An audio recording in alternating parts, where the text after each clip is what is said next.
Right. BJP నాయకులతో మాట్లాడదాం. వెంకటరెడ్డి గారు, గ్రేటర్‌లో బీజేపీకి మంచి పట్టు ఉందన్నది ఆల్రెడీ మీరు ప్రూవెన్.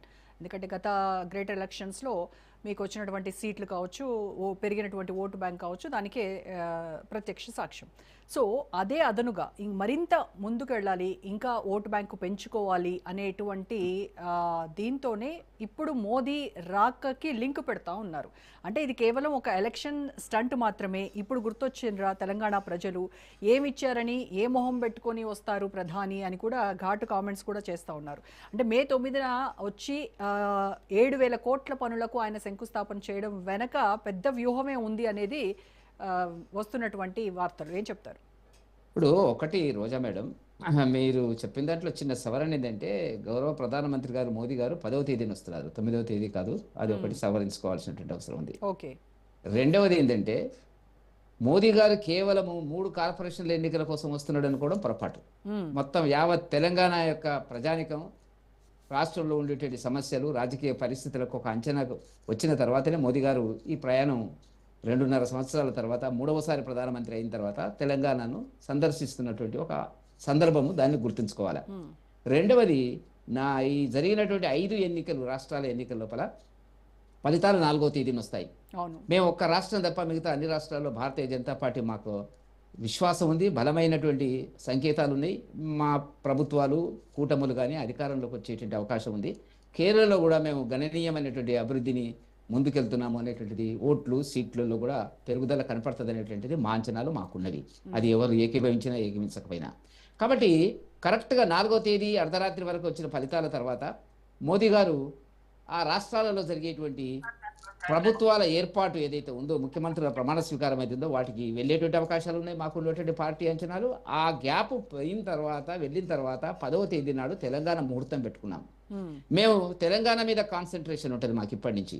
కాబట్టి బెంగాల్లో కొట్టాము, తమిళనాడులో ఏం జరుగుతుందో తెలియని పరిస్థితి ఉంది. కాబట్టి మాకు ఓటు బ్యాంకు సీట్లు కొన్ని కేరళలో కూడా వస్తున్నటువంటి పరిస్థితి కనపడుతున్నటువంటి అన్ని రకాలుగా రాజకీయ వాతావరణ పరిస్థితులు, సైద్ధాంతికంగా భారతీయ జనతా పార్టీకి ఉండేటువంటి అనేక అనుకూల పరిస్థితులు తెలంగాణలోను, హైదరాబాద్ కేంద్రంగా ఉన్నాయి. కాబట్టి నెక్స్ట్ టార్గెట్ తెలంగాణ అనేటువంటి దాన్ని ప్రజలకు చెప్పడానికి, ఇక్కడ జరుగుతున్నటువంటి అవినీతి పాలనకు సంబంధించి కానీ, గతంలో జరిగినటువంటి అవినీతి పాలనకు సంబంధించి కానీ అంతం చేయాలా, అంతం పలకాలనేటువంటిది తెలంగాణ ప్రజలకు భరోసా ఇవ్వడానికి మోదీ గారు మరొకసారి హైదరాబాద్ వస్తున్నారు. పబ్లిక్ మీటింగ్, పరేడ్ గ్రౌండ్స్లో ఆయన సాయంత్రం 4 గంటలకు పబ్లిక్ మీటింగ్ను కూడా అడ్రస్ చేయబోతున్నాడు. ఊరికే డెవలప్మెంటల్ యాక్టివిటీస్ కాదు, డెవలప్మెంట్ యాక్టివిటీస్కి ఆయన వచ్చినప్పుడల్లా ఏదో చేయడం జరుగుతున్నటువంటిది. 35,000 కోట్ల రైల్వే ప్రాజెక్టులు కూడా తెలంగాణలో జరుగుతున్నటువంటి మాట వాస్తవం. ఏమి ఇచ్చారు అనేటువంటి మాట ఎట్లా మాట్లాడతారండి ఇవాళ? కనపడుతున్నట్టు ఇవాళ కిషన్ రెడ్డి గారి స్టేట్మెంట్ ఇది. చర్లపల్లి, సికింద్రాబాదు రైల్వే ఆధునీకరణకు సంబంధించి కేంద్ర ప్రభుత్వం రోడ్లు వేయడానికి డబ్బులు రిలీజ్ చేస్తే కూడా ఇంతవరకు ఏనటువంటి అనేక విజ్ఞప్తులు కిషన్ రెడ్డి గారు చేసినా కూడా ఇవాళ కూడా ఒక లెటర్ గౌరవ ముఖ్యమంత్రికి రాయడం జరిగినటువంటిది. కాబట్టి తెలంగాణకు రావాల్సినటువంటి నిధులన్నీ వస్తున్నాయి. కేంద్ర మంత్రులు విభజన హామీల గురించి మాట్లాడితే వాటిల్లో ఎన్ని అమలు చేశారు? విభజన హామీలు బయ్యారం ఉక్కు ఫ్యాక్టరీ సంగతి ఏంటి, కాజీపేట కోచ్ ఫ్యాక్టరీ ఏంటి, ఐటీ ఏంటి, ఈ రకంగా మాట్లాడుకుంటూ పోతే చాలా ఉంటుంది లిస్ట్. బయ్యారము కమిటీ వేసినారు, ఎక్స్పర్ట్స్ కమిటీ. కాంగ్రెస్ వాళ్ళు పోతూ ఏదో అంటించినట్టుగా బయ్యారంలో అది వీలైతుందా వీలు కదా అనేటువంటి దాని మీద ఎక్స్పర్ట్ ఒపీనియన్, వేల కోట్ల రూపాయలు ఖర్చు పెట్టేది వీలు కాదు అనేటువంటి చెప్పిన తర్వాత ఇంకా దాని గురించి ఆలోచించడం ఎందుకు? ములుగు యూనివర్సిటీ వచ్చింది, రైల్వే కోచ్ ఫ్యాక్టరీ వచ్చింది, కావాల్సినటువంటి ఐటమ్లు వచ్చినాయి. రాలేదనేటువంటిది ఏంటి? హైదరాబాదు ఐటీకి సంబంధించినటువంటి బ్రహ్మాండమైనటువంటి అభివృద్ధి జరుగుతున్నటువంటిది, దానికి కేంద్ర సహకారం అనేటువంటి లభిస్తున్నటువంటి పరిస్థితి. కాబట్టి అవన్నీ చేయాల్సింది కాంగ్రెస్ కదా, చేయకుండా పోయినారు కదా, ఒక గాలికి రాసినారు కదా ఆ అగ్రిమెంట్లు. ఆ చర్చ వేరు. అనేక సందర్భాల పైన దాని గురించి మనం మాట్లాడుకున్నాం. దాని గురించి అనేటువంటిది అగ్రిమెంట్లో ఏమైంది?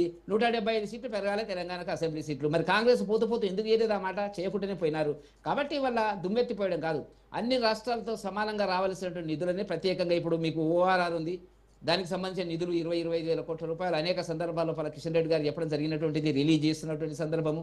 అదేవిధంగా ఓఆర్ఆర్ చుట్టూ మా రైల్వే ప్రాజెక్టు కూడా నిధులు ఇస్తామనేటువంటి పరిస్థితి వస్తుంది. కాబట్టి డెవలప్మెంట్ అనేది ఒక యాంగిల్లో చూడడం అనేటువంటిది కాదు, అనేక కోణాల లోపల అభివృద్ధి జరుగుతుంది. కాబట్టి మేము రేపు 10వ తేదీ నాడు మోదీ గారి సభను విజయవంతం చేసేటువంటి కార్యక్రమాల లోపల నిమగ్నమై ఉండము. గతంలో అనేక సందర్భాల లోపల, అంటే 2014 నుంచి మోదీ గారు అనేక సందర్భాల్లో వచ్చినప్పుడు కూడా అంతకంటే నా భూతో నా భవిష్యత్తు ఏర్పాట్లు అనేటువంటిది మేము చేయబోతున్నాము.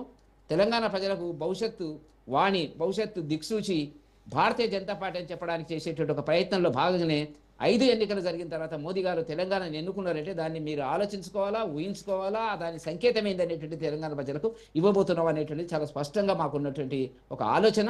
దాని ఇంకా కార్యరూపంలోకి వీటన్నిటితో తీసుకొస్తున్నటువంటి పాటు ఆపరేషన్ లోటస్ ను కూడా విగరస్ గా దీనిపైన వర్కౌట్ చేయాలి అనేటువంటి ఆలోచనలో కూడా ఉన్నట్టు బీజేపీ అన్ని జరుగుతాయండి, అన్ని జరుగుతాయి, ఆపరేషన్. రాజకీయంగా, సామాజిక, అన్ని రకాలుగా జరుగుతుంది. మేమేమంటున్నాం మేడం అంటే ఇవాళ దేశంలో భారతీయ జనతా పార్టీ తెలంగాణలో అధికారం రావడానికి ఉండేటువంటి అనేక అనుకూల పవనాలు, వాతావరణము, దాని డిఎన్ఏ అనేటువంటిది హైదరాబాద్ కేంద్రంగా, తెలంగాణ ప్రాంతం కేంద్రంగా మాకు ఉన్నది. దాన్ని మేము ఉపయోగించుకోబోతున్నాము. ప్రజలు కూడా సిద్ధంగా ఉన్నారు. ఎవరు ఏమనుకున్నా కూడా గతంలో 2 సీట్లు వస్తాయి లోక్సభకి, 3 సీట్లు వస్తాయి అంటే మాకు 8 సీట్లు వచ్చినాయి. ఇవ్వలేటు కూడా చెప్తున్నాను, ఛాలెంజ్గా చెప్తున్నాను మేడం, రోజా మేడము, భారత ఎన్నికల కమిషన్ నిర్వహించినటువంటి ఏ ఎన్నికలో అయినా కూడా గత 4-5 సంవత్సరాలుగా బ్రహ్మాండంగా మేము ముందుకు వచ్చినటువంటి మాట వాస్తవం. సరే, సర్పంచులు వచ్చినారా, వాళ్ళకేం వచ్చినాయి, మాకేం వచ్చినాయి, ఇది పొలిటికలా నాన్ పొలిటికలా అనేటువంటి దాన్ని పక్కకు పెట్టండి. కాబట్టి మోదీ గారు తెలంగాణ ఆపరేషన్ అనేటువంటి దాని కింద రావడం జరుగుతుంది. బ్రహ్మాండంగా రేపు సభ అనేటువంటిది విజయవంతమవుతుంది. దాన్ని క్షేత్రస్థాయిలో ఎన్నడూ లేనంత పద్ధతి లోపల మేము దానికి ఏర్పాటు చేయడం జరుగుతుంది. ప్రజల సమీకరణ ఉంది, ప్రజలు ఆటోమేటిక్గా వస్తారు. కాబట్టి మోదీ గారు కళ్ళు ఇప్పుడు తెలంగాణ మీద ఉన్నది, తెలంగాణ భవిష్యత్తు మీద ఉంది. గతంలో పాలించిన అవినీతి పాలన, ఇప్పుడు పాలిస్తున్నటువంటి కాంగ్రెస్ అవినీతి పాలనకు అంతం పలకడానికి మోదీ గారు ఏ దేశంలో ఏ రకంగా అయితే ప్రయత్నాలు చేయడం జరుగుతుందో, విజయవంతంగా ముందుకు వస్తున్నామో అదే కోణం లోపల తెలంగాణలో కూడా త్వరలో ఎన్నికలు ఎప్పుడు జరిగినప్పుడు కూడా భారతీయ జనతా పార్టీకి అధికారం వస్తుంది అనేటువంటి ఒక భరోసాను ప్రజలకు ఇవ్వడానికి ముందుకు వస్తున్నటువంటి ఒక శుభ సందర్భంగా తెలంగాణ ప్రజలు భావిస్తున్నటువంటిది అని చెప్పి నేను అనుకుంటున్నాను. రైట్ అండి. రైట్. బీఆర్ఎస్ నాయకులు